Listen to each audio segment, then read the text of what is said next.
Okay. Good morning, Prof. Thank you very much for this session. Honey, you are welcome. Um, yes, sir. So, my question is just that, like you always say that you should let the data to speak. Yeah. So, during the course of the EDA, is it possible for us to know if the outlier is going to affect our model negatively or positively? Is it possible for us to know? Okay. Thank you very much. That is a good one. Thank you for that question. He said during the exploratory data analytics stage, usually once you get your data set, you try to do the exploratory data analytics stage, which we often call descriptive analytics.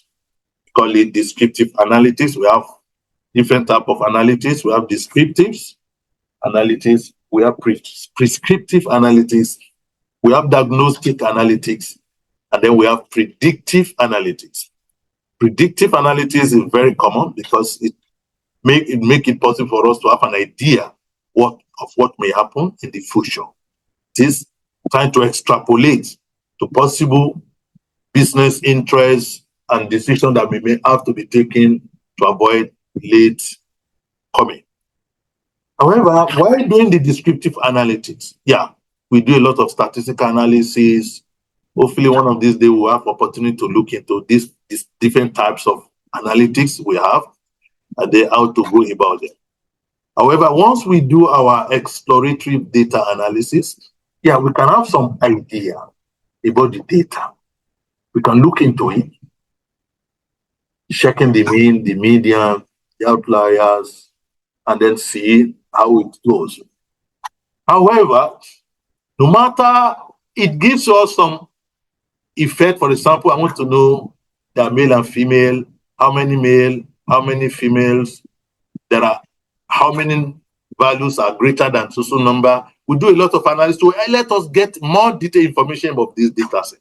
However, no matter how detailed the exploratory data analysis we have, actually, we cannot be absolutely sure until we run the experiment to be able to see what is going to be the outcome of the final predictive model that we have to have. This used to be what people do in the past, and they have often missed important insight. For example, after looking at the exploratory data analysis, you see the outlier, you say, I think you need to do normalization for this, your data. Normalize your data, because the exploratory data analysis we have seen shows that there is going to be effect, it's going to affect your modeling.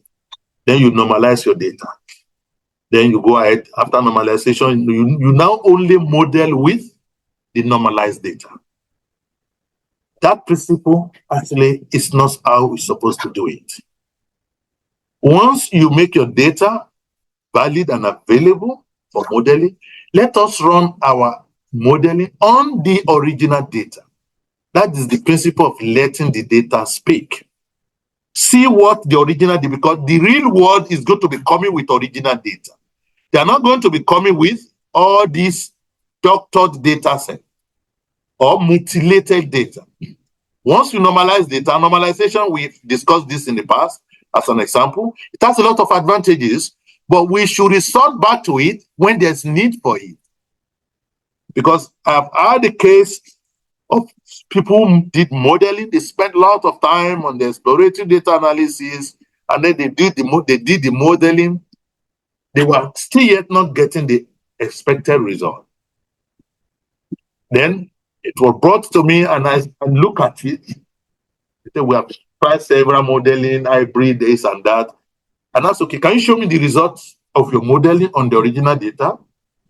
They said, no, we look at the exploratory data analysis, we see that there are outlier data, so we normalize the data. I said, yes, it's good, you normalize. But did you model the original data? They said, no. I said, no, this is not correct. You have to use the original data that came, except if there is missing value that made it impossible for you to use it as it is. Let us use the original data. Let the data speak. And that's okay. Go and run experiment on your original data set without normalization. And they did, and surprisingly, they got better result with the original data without the normalization. See, these are documented evidences to show this. It means no matter how much we spend doing exploratory data analysis, we should always let the principle of letting the data speak holds. Anything that is optional, like normalization is optional. If our model is able to detect the insight in your data, normalization is not compulsory. But often than not, people see it like, because we are dealing with a totally new concept. In statistical modeling, they always need normalization to make their work a little bit better. But we are dealing with a totally new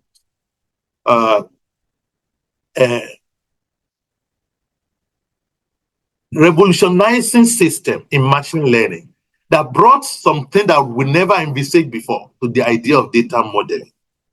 So we always need to let the original data, let the machine learning model algorithm, let them work on it. If they are not able to get it, then we go back to normalization. So we've had solution that we built. We tried several normalization methods. After the original data failed, the third normalization method was the one that actually finally worked for us. Because normalization also has several types of methods you can use to carry out the normalization. So in summary, so the answer is that as much as exploratory data analysis is very nice, it can give you some insight to what you may likely face,